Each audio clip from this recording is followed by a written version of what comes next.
Good afternoon, everyone. I do not have any opening comments. I wanted to welcome you back and smile and let you just jump right in versus, subject you to my opening comments. Welcome back, Matt. It's not the same here without you.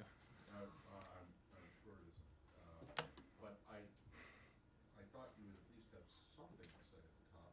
Let me just ask you, because I'm not yet prepared, but let me just ask you, what is the latest on Niger? Your communications with President Bazoum and, the situation with embassy staffing and military issues. So let me make that as three things: the communications with Bazoum and others, the embassy, and then the assistance that we paused on Friday. So with respect to President Bazoum, we remain in touch with President Bazoum. Officials from the State Department spoke to him earlier today. We had conversations with him over the weekend. The Secretary talked to him last week. We remain in contact with other leaders in the region as well. The Secretary spoke with the French Foreign Minister over the weekend about how to successfully resolve the situation and restore the constitutional order. With respect to the embassy, we completed the order of departure on Friday. We also assisted the departure of around 100 American citizens on a charter flight that left the country on Friday. We have not seen significant other requests from American citizens for assistance with leaving the country, but obviously we're in communication with any American citizens that are there who wish for assistance. We've asked them to register on our website, and if we do get further requests for assistance, we will seek to accommodate those. And finally, with respect to assistance, the Secretary announced on Friday also that we are pausing assistance to the government for the time being. That assistance will affect development aid to the government, security aid to the government. It's a significant amount. I don't have a number because it's a pause, and it's a pause that we would hope would be reversed if the junta leaders would step aside and restore constitutional order tomorrow. That pause would be the pause would go away and security assistance would be reinstated. But as we've made clear, hundreds of millions of dollars are at stake. Oh, hundreds of millions. Yeah. Have been paused. No, hundreds of millions of dollars are ultimately at stake. Okay. It's hard to say what's paused because I don't know how long the pause will be in effect. Hopefully it would be lifted soon if President Bazoum is returned to authority. Well, that's fine, but you have to have some kind of an idea of how much has been put on pause. It is a number over $100 million, but it's hard to give an exact amount because, one, we just made this pause. How much money you're giving to Niger? We don't know how long this pause will be in effect. If the pause, it doesn't matter how long it's going to be in effect. But look, announce something like this, you should have an idea of what it is that you're the reason. Stopping. Sometimes there are payments that are made in one big lump sum. Sometimes there are continuing payments that go on once every, I'm not going to say a period, but so the total amount of the program's paused, but certainly over $100 million. Correct. Fair enough.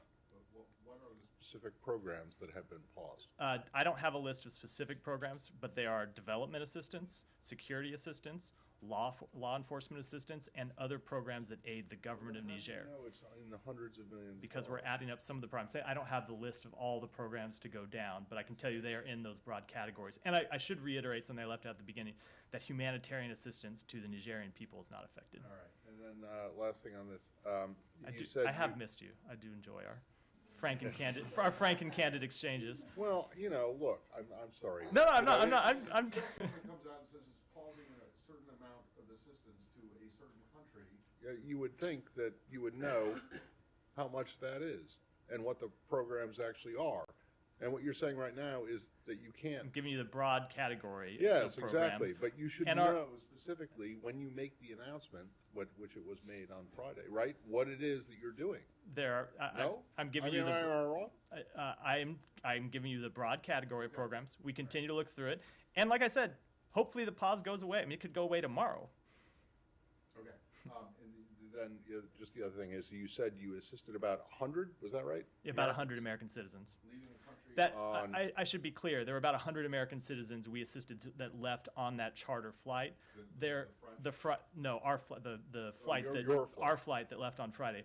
There were additional American citizens, somewhere around 24 or so, and maybe a few others that we helped secure passage on French, Italian, and Spanish flights that left last week. Okay, and at this moment in time, right now, how many American citizens in Niger are you aware of who are seeking assistance to get out? I'm not aware of any. We have, since after the flight left on Friday, there may be a very small number. There were a very small number of people we were in communication with over the weekend after that, when I was small, I mean like a handful of people after that flight left. But I'm not aware of any requests for assistance. That doesn't mean there won't be, because people's assessment of their situation changes. The situation may change. There may be, and we'll take those and assist them, but I'm not aware of any now. Last thing, has Toria been named as some kind of a mediator in this? No, not that I'm aware of. She's the acting deputy secretary. I mean, could we segue off? Sorry, but there have been reports about a U.S. mediator having some sort of dialogue with the coup leaders. Can you say anything about U.S. diplomacy beyond the calls? I will just say that we have been in touch from the secretary level on down with a number of leaders in the region, a number of leaders in Niger, and I don't have anything further to announce. Official going to the region, specifically to Niger. Is that something that's on the cards? I don't have any announcements to make, but if I do, I will let you know as soon as I can. Yeah. Can I follow up on what you said? By the way, can I interrupt? I hate to interrupt, but welcome back, and welcome back to you as well. I don't want to single Matt out for. Happy to see all of you. Thank you. Elizabeth, welcome back. A few of you. There's like been vacation series and vacation season in the briefing room. I'm very happy to see you. I'm going on vacation next week, so I'm in a particularly good mood. Can I just follow up on what you said about the assistance, the pause in assistance can be lifted tomorrow? You also said that State Department officials have been in touch. Is there any reason in your conversations, in the conversations of the people from this building, for you to think that this can be reversed soon? Because the U.S. official last week talked about a window of opportunity. Is that still open or close to being closed? Where are we with that? The window of opportunity is definitely still open. We believe that the Junta should step aside and allow President Bazoum to resume his duties tomorrow, anytime in the near future. I don't want to put an assessment on when that window would be closed, other than to say that using diplomacy to achieve this objective is our top priority with respect to Niger, and we continue to pursue it. And, I mean, this is going to relate to what Sean and others have asked. In that case, why not send somebody specifically assigned to this? Doesn't that make sense? The Secretary himself has been involved in these conversations, and we have had other senior officials involved in conversations, and we'll continue to have senior officials involved in conversations. And when I have any more information about specific meetings, I will make those public. Do you mind if I just follow up on Yeah. ECOWAS? The ECOWAS, of course, had this deadline for the junta to step aside. Do you have any comment on what you think? Obviously, it's not for you to say what ECOWAS should do, but does the United States have any assessment of what should happen now? Some other Western countries have said the deadline should be extended. What's your message on that? My message would be, first of all, I want to note that ECOWAS itself has said that military intervention would be a last resort. We are focused on finding a diplomatic solution. We're in close contact with ECOWAS leadership. The Secretary had calls with a number of leaders from ECOWAS states in the past week. And we're going to continue to pursue diplomacy in concert with our partners in the region. And can I just ask, two countries that have been suspended from ECOWAS, Mali and Burkina Faso, said that they're sending their own envoys to Niger. Do you have any assessment on that? Is that helpful at all? If I thought they were sending envoys to try to restore democratic leadership in the constitutional order, we would see that as productive and helpful, but I very much doubt that's the case. Anything else on Niger before we move on? Open? It is. It is open. It is open. It is open and functioning. Do you mind if I just take one more stab on the idea of having an somebody go there. You've mentioned the dialogue with President Bazoum and with regional leaders. Has there been much direct, or has there been any direct contact with the junta, with the military leaders on the part of the? There has been direct contact with military leaders. I'm not going to say at what level or with whom, but there has been direct contact with military leaders, urging them to step aside. All right, Sorry, done can you with. tell us when that contact happened? Only to say in the last week to 10 days, but there has been contact. And was that conducted through officials in this building or through officials at the Pentagon? Through officials in this building, urging them to step aside. All right, done with Niger, going once, going twice. Janie, go ahead. Thank you, Matt. On North Korea, I mean, you may see this report that last week, North Korean Kim Jong-un inspected the munitions factory and ordered to focus on military economy and prepare for war. How can you explain this? How can I explain what his? Kim Jong-un's did inspect the military. Well, I certainly wouldn't try to speak for him or explain his actions, but I would say, as we've said before, that we would continue to condemn the missile launches that they have tested in recent weeks. We continue to condemn their pursuit of a nuclear weapon and would hope that they would engage in talks, which they have shown so far no inclination to do.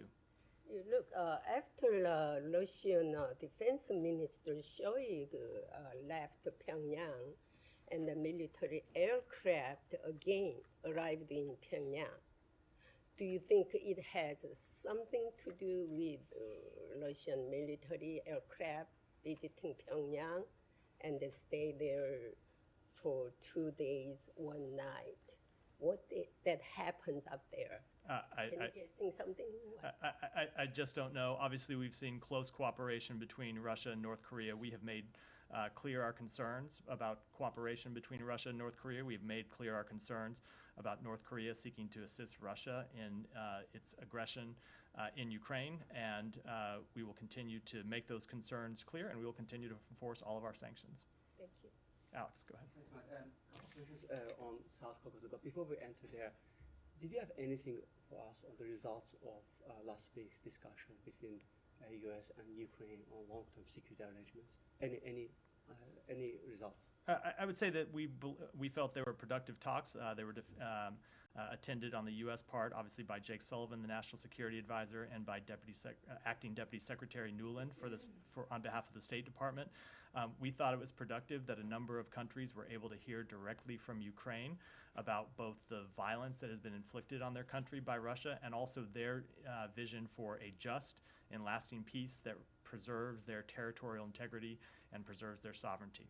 That is helpful, but I was meaning, U.S., Ukraine. Oh, the other one, the talks that we had, the talks that happened Thursday.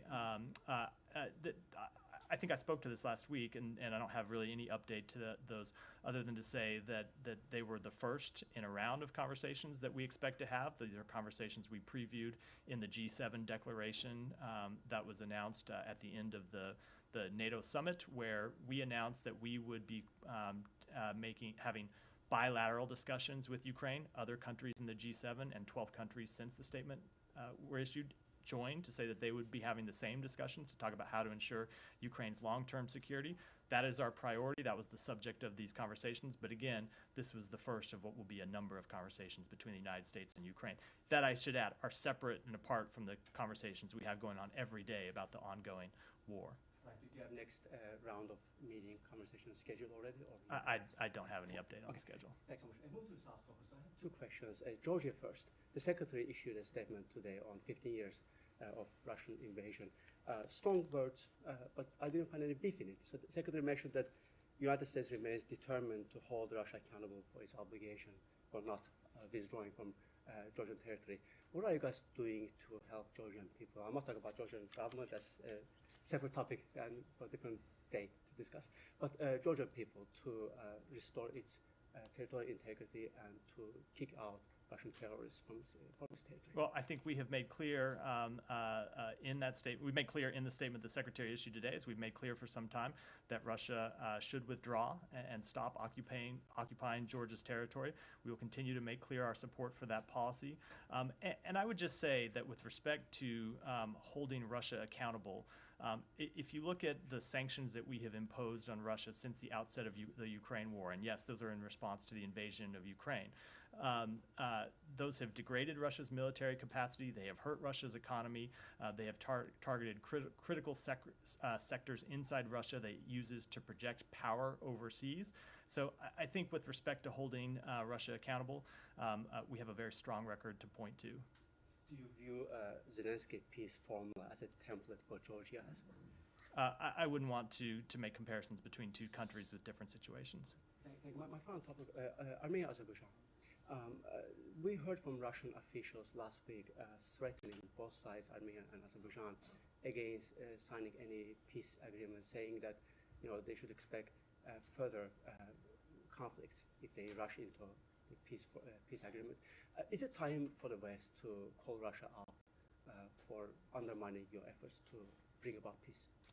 I don't want to speak with respect to Russia when it comes to Armenia and Azerbaijan. I want to speak with respect to those two countries who are directly related, who are direct parties in this dispute. We have been engaged directly with those countries. Special Envoy Bono traveled to the region last week and engaged directly with them. And we believe, despite any comments from other countries who are not a party to this matter, that an agreement remains within reach, and we will continue to work with them to pursue it. And my final question on this. The final question. Then Yes, thanks so much. Secretary spoke with Turkish foreign minister on Saturday, if I'm not mistaken, on this very topic. Why? How do they define Turkey's role at this very moment in this process? I don't want to speak to it in detail. It's a private diplomatic conversation, other than to say that we do believe that Turkey has a productive role it can play in this, as Turkey has in other issues, the Black Sea Grain Initiative being another one that they spoke about in their call over the weekend. Thank you. Yeah. Go ahead, Elizabeth. An OFAC issued general license related to earthquake relief in Syria expires tomorrow. Will the U.S. be extending or reissuing that license, or letting it expire? So I don't have any comment on it today. I would defer to OFAC for comment today. It's a decision that, as you said, is due tomorrow, and I suspect that they will have something to say. And once they make any kind of public announcement, then I'll be more at liberty to speak about it. And then one quickly on Israel. The State Department referred to a settler attack that killed a 19-year-old Palestinian over the weekend as a terror attack. That appears to be a first. How should we interpret this change in rhetoric? I think you can interpret it that we are greatly concerned about that attack. We are greatly concerned about all the attacks that we saw in Israel, in the Palestinian territories over the weekend. We strongly condemn those attacks. The tweet that NEA issued over the weekend made clear our position on terrorist attacks. It made clear our position on extremist settler violence. I would note that the IDF spokesperson called the attack in Burqa nationalist terrorism just this morning. So we have, and I would add that we have also been clear that accountability and justice should be pursued with equal rigor in all cases of violent extremism, whoever the perpetrators are. Can I follow Yeah. up on that? Yeah. What was the thinking? What is the justification from the State Department to call it a terror attack? The thinking is that it was a terror attack, and we are concerned about it, and that's why we called it that. And do you intend to follow through with any actions? We have made quite clear our concerns, but I would note that the government of Israel has made an arrest in this case and is seeking to hold the perpetrator accountable, and that's an appropriate action. Kylie, do you have your? Yeah, go ahead. I just wanted to follow up. I know you just spoke a little bit about the talks in Saudi Arabia and Ukraine over the weekend, but with regard to the role that China played in those talks, can you just speak to how the U.S. government viewed China's involvement, if it was productive, if they were, actually, at the table working in a real way towards an end here? just your readout of that. We did believe it was productive that China attended. I'm not going to speak to the details of the meeting because it was a private meeting, but we thought it was productive that they came. We have long said that it would be productive for China to play a role in ending the war in Ukraine if it was willing to play a role that respected Ukraine's territorial integrity and Ukraine's sovereignty. And as I said when I was asked about this a moment ago, we believe it's helpful for countries to attend and hear directly from Ukraine. And I would note that Russia apparently objects to that because you saw Russia criticizing this meeting over the weekend and criticizing the fact that this meeting was held. So we think it's productive for any country to come and hear directly from Ukraine about the concerns Ukraine has. We think it was productive that China did so. In addition to attending the meeting, Deputy Secretary Nuland and the National Security Advisor held a brief separate meeting with the Chinese Special Envoy. And should we read anything into, pictures from the weekend showed the Saudi official in the middle and, to one side the Chinese official and to the other side the top U.S. official, National Security Advisor Jake Sullivan. Are Saudi Arabia, China, and the U.S. really taking the lead on these talks to develop a constructive path potentially out of this war? So I think it's always a little dangerous to read into anything just based on the picture. Sometimes it works, sometimes not. Saudi Arabia was the host of this set of talks. It did so at Ukraine's request. We think it was productive that they did so, and we think it's productive, just as we thought it was productive that they invited President Zelensky to come to Saudi Arabia a couple of months ago. So I wouldn't want to say who is in the lead for talks that right now are not happening. There are no peace negotiations going on with Russia right now because Russia has refused to engage in meaningful peace negotiations. Should there ever be peace negotiations, it's Ukraine that will be in the lead from the non-Russian side. The United States is happy to play any role that is productive to stand with our Ukrainian partners, and we would welcome any other country that wants to play a productive role as well. And then just last question on it. China's readout did say that the meetings helped to, quote, consolidate international consensus on finding a peaceful solution to the conflict.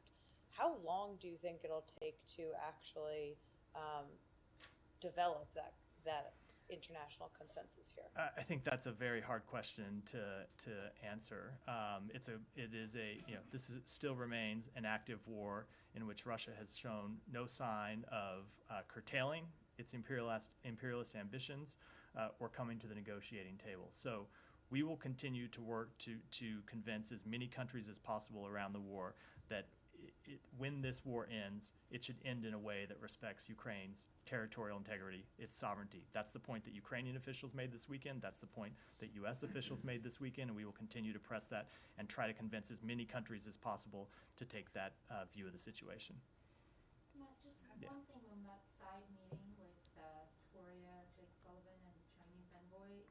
Is there anything you can say a little bit more on what was the main U.S. message and what kind of takeaways they got from the Chinese envoy? At least why Beijing sent an envoy? Did they get an understanding of that? I'm not going to speak to why Beijing might have sent an envoy. That's for them to speak to. I will say that the message that we delivered in that meeting was essentially the same that I just delivered, which is that we thought it would be productive for China to play a role here, again, if that role respects Ukraine's territorial integrity and its sovereignty. Anything else on Ukraine? Gita, go ahead. Thank you. In fact, yes. I have a couple of questions on Iran, and I'll start off with the Ukraine-Russia one. The U.S. Defense Intelligence Agency has put on display some parts of downed drones that is attributed to Iran. Now, today, the Iranian foreign minister was in Tokyo. He was asked about it, and he said that Iran had asked Ukraine for evidence that Iran is supplying the drones that Russia is using. But evidence beyond a down drone with Iranian parts? Well, he was saying that no evidence was given to Iran, was presented to Iran. Now that the U.S. has officially finalized its analysis and the pieces are on display, do you think it's prudent to bring that analysis to Iran and put it on once and for all to their claim that it's not theirs So I haven't seen those comments from, did you say it was the Iranian foreign minister? So, but I will say that if it's a request from the Iranian foreign minister to Ukraine for evidence, certainly we have shared intelligence with Ukraine since the outset of this conflict, and I'm sure that we'd be happy to continue doing so. Well, would you support Ukraine providing? That's a decision for Ukraine to make, not the Would the United U.S. States. support it? It's a decision for them to make.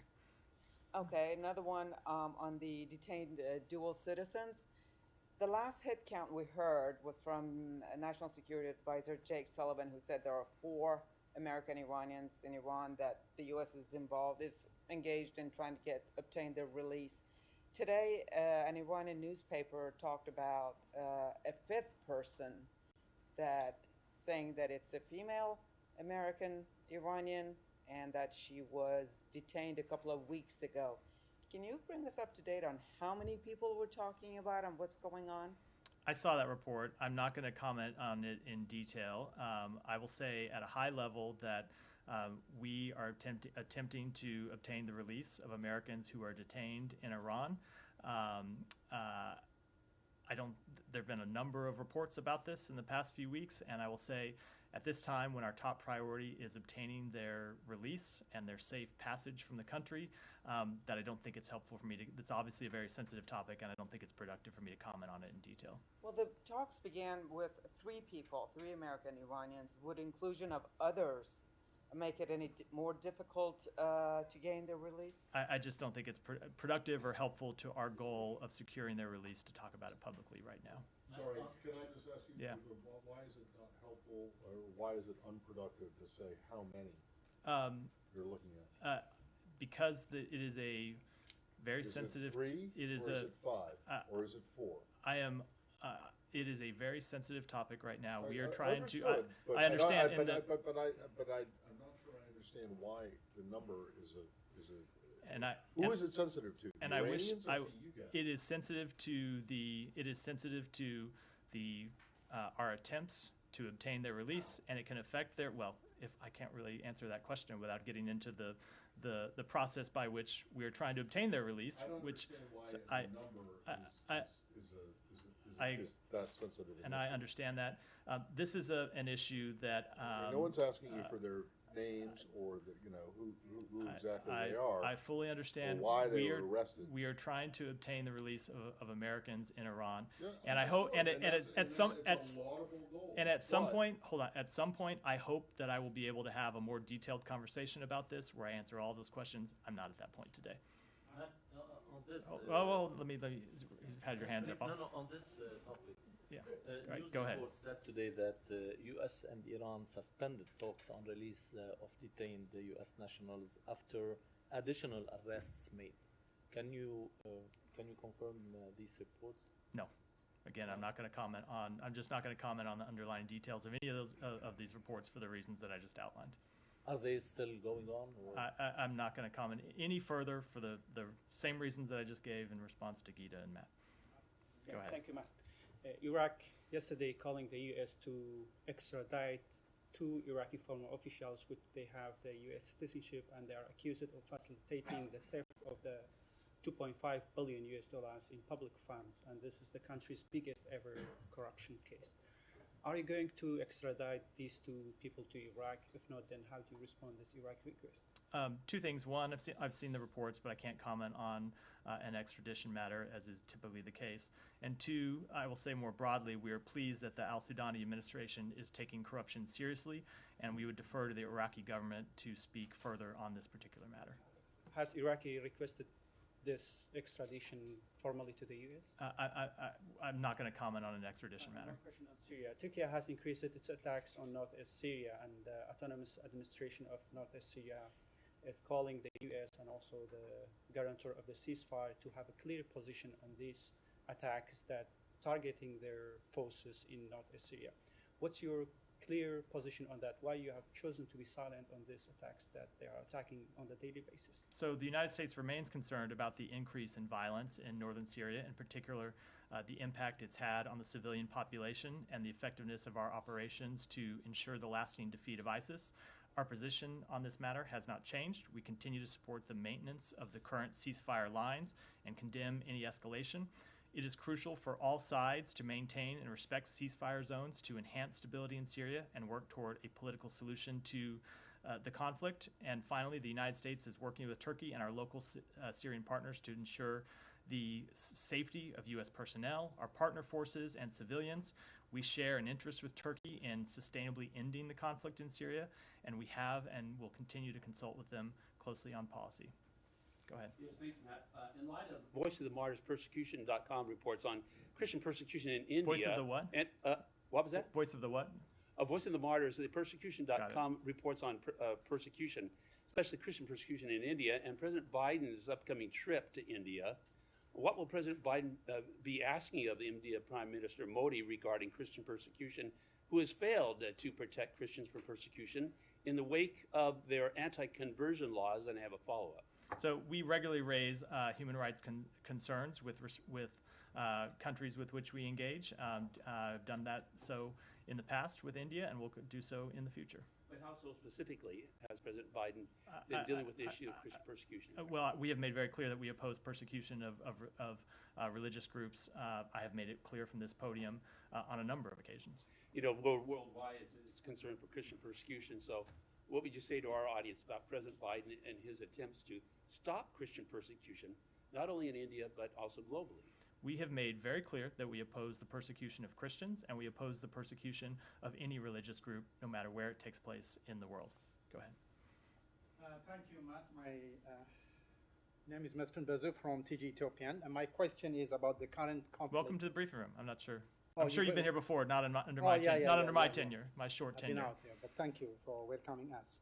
And my question is about the current conflict in Ethiopia. Recently, when the Ethiopian government moved to dissolve or disarm the Amhara Special Forces, or known as FANOM, tension has begun between the two, the Ethiopian government and the Amhara Special Forces. What we hear from Ethiopia right now, Matt, it is very, very bad news. Very bad news. Instead of finding a diplomatic solution, Ethiopia is now facing another civil war. What is the State Department or the Biden administration is doing to help averting another catastrophic civil war in Ethiopia? So the United States is committed to the unity, sovereignty, and territorial integrity of Ethiopia, and we seek peace, prosperity, and stability in Ethiopia to build upon the long-standing, strong partnership between our governments and our people. And I will add that the Special Envoy for the Horn of Africa, Ambassador Mike Hammer, was recently in the region and met with Ethiopian government officials and with the Tigray Interim Regional Administration on continued implementation of the recent agreement. He discussed progress and priorities, including transnational justice and accountability efforts, as well as disarmament, demobilization, and reintegration programming, and we will continue to do so. Mr. Miller, I haven't finished yet. I haven't finished yet. Okay. I have a lot of respect for you and the State Department, and I have not. You just met me. I appreciate that. I know, but I didn't ask you a question about Tigray. It's already passed. Yeah. Now there is another civil war is going on in Ethiopia between the Amhara Special Forces and the Ethiopian government. I know that the State Department keeps saying that we are gravely concerned while many people are dying. That is not acceptable. The State Department needs to act. As we well know, you just mentioned during the Tigray war has caused hundreds of thousands of deaths, mass displacement, famine, and human rights violation.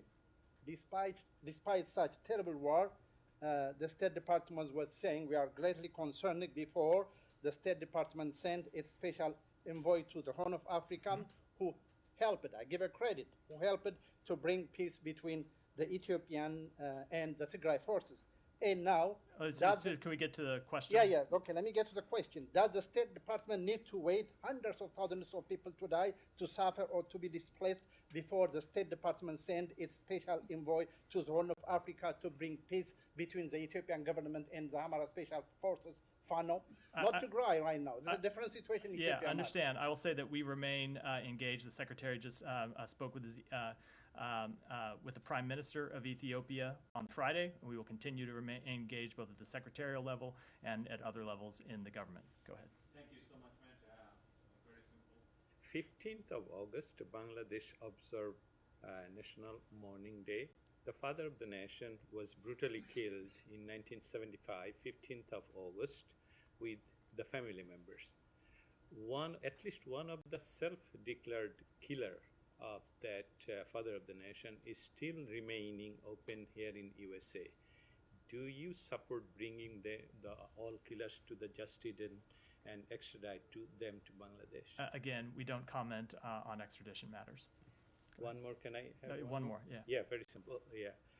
Last month, Azra Jaya, and Undersecretary for Civilian Security and Democracy and Human Rights, along with Donald Lu, Assistant Secretary of Southeast Asia, recently visited Bangladesh. Can you say more about what they discussed in terms of Indo-Pacific zone and Bangladesh?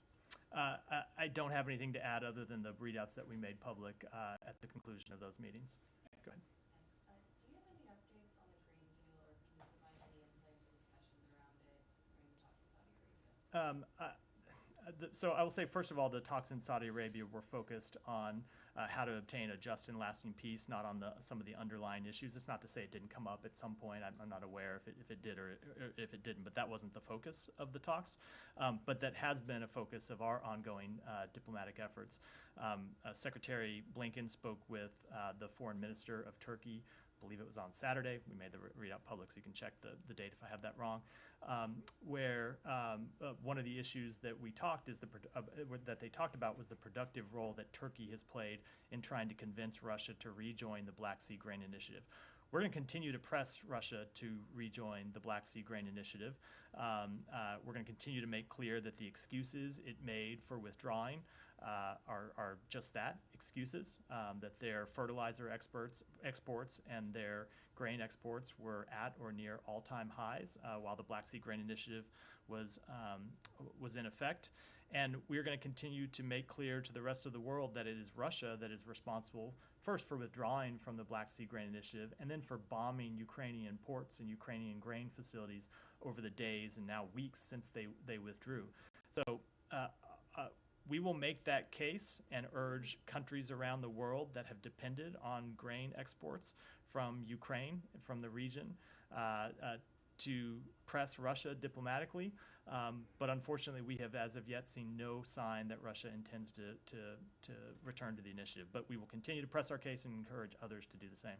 And just to follow up on that, so the Central European countries are trying to extend their ban on imports from Ukrainian grain. What's the U.S. position on that? I'll have to take that one back. And then Humera and Sean, then we'll wrap up. Matt, did you guys receive a yes to your invite to Wang Yi to come to the U.S.? So I will let the Chinese officials speak to their participation, but it is our full expectation that he will travel to the United States and conduct a meeting with the secretary that was originally extended to the previous foreign minister. What's the possible date for that? I don't have a time yet. The time's not yet. I don't have time because the time's not yet been scheduled. The date's not yet been scheduled. Would you expect him to meet with President Biden, given Secretary Blinken met with Xi Jinping? You have been here long enough to know that I will never talk about presidential meetings from this podium. Well, you know that I have to try. I appreciate you asking. And it's not just me, previous spokesperson for this department as well. I have two more, just very briefly on Pakistan. Do you guys have a reaction to the arrest of former Pakistan Prime Minister Khan, and do you think he got a fair trial? We believe that is an internal matter for Pakistan, and we continue to call for the respect of democratic principles, human rights, and rule of law in Pakistan as we do around the world. The final one. Some people described that response pretty subdued and muted. Would you agree with that, and does that have anything to do with Khan's previous criticism of the United States when he was the Prime Minister? So I thought I understood the first part of the question. Now I'm not sure I do. Would you? Oh, that's funny. Do you mean that our response was muted, or the response to his arrest? I first thought you were saying our response was muted. The State Department's response to his arrest. Yeah. I think first of all, I'll let people characterize our responses in all kinds of different ways. I think our response to this arrest and his previous arrests have been consistent. at all times and declaring it an internal matter for Pakistan. And nothing to do with like his past criticism of U.S. So that's why you got the laugh from the back of the room while you were on vacation. I got this question a number of times. We do not believe it's related. No. Can I just ask if it's related to this? Can I just Yeah. ask? So if Imran Khan's arrest and prosecution is an internal matter for Pakistan that you won't comment on, how is that different than the Navalny case? There are times when we believe that prosecutions are completely unfounded, So you think that and there's some foundation to Imran Khan's arrest and prosecution? I would say there are times that we. I'm just asking a straightforward question. If you're gonna come I know, out- and I'm going to give you a straightforward answer, but it's going to take me a minute. All right, okay. So we believe that at times there are cases that are so obviously unfounded that the United States believes it should say something about the matter. We have not made that determination here. With Imran Khan. We believe it is an internal matter, correct? Okay, And that- but the Navalny case is not an internal matter for Russia. It is a. It is a matter You where think that it it's is so clear. It unfounded? is a matter where Russia is clearly violating his human Okay, rights. then let me go way afield and ask you about Julian Assange. Sure. So, what's your position on that now? Our position on Is Julian, that an he has been. internal matter for the United States and Great Britain? In what way? He's clearly been charged he's been charged by the United So States you Justice think that Department. you should, right? So and so you think that other countries should say nothing because the Australians have been We fully respect the right of other countries to make their positions known on this and other Well, matters. yeah, but you can say- I know, but as this came up when we were in Australia I know. week before last, and Secretary Blinken made clear that we respect their right to raise the situation, and we will make clear our belief that, well, I should say the fact that he was charged with very serious crimes that severely harmed the national security of the United States. Sean, then we'll close out. I realize you may have even less to say about this one, but Rahul Gandhi, he was allowed to re-enter Parliament. There's a court ruling. Is there anything that you have to say about that? But whether you think this was a correct court decision? There is not. I have no comment on that. Could I just Yeah. one more thing in South Asia, if you don't mind? Back on Bangladesh, the digital security law, the government is going to reform it. That's been for a long time. The U.S. as well has been quite critical of how that's been imposed. Does the U.S. have any assessment about this and where you think it's going? We welcome the reports that Bangladesh's cabinet has decided to repeal the Digital Security Act. As we've previously stated, the Digital Security Act has been used to arrest, detain, and silence critics. We welcome the Bangladeshi government's long-stated commitment to reform the law to protect freedom of expression, and we encourage the government of Bangladesh to give all stakeholders an opportunity to review and provide input to the new draft Cybersecurity Act to ensure it meets international standards. And with it, thanks. Cybersecurity, North Korea's cyber hacking and cryptocurrency branch is based in China. Has the United States sent any warning message to China regarding of this? I don't have any specific messages to read out. Thanks. Thanks, everyone.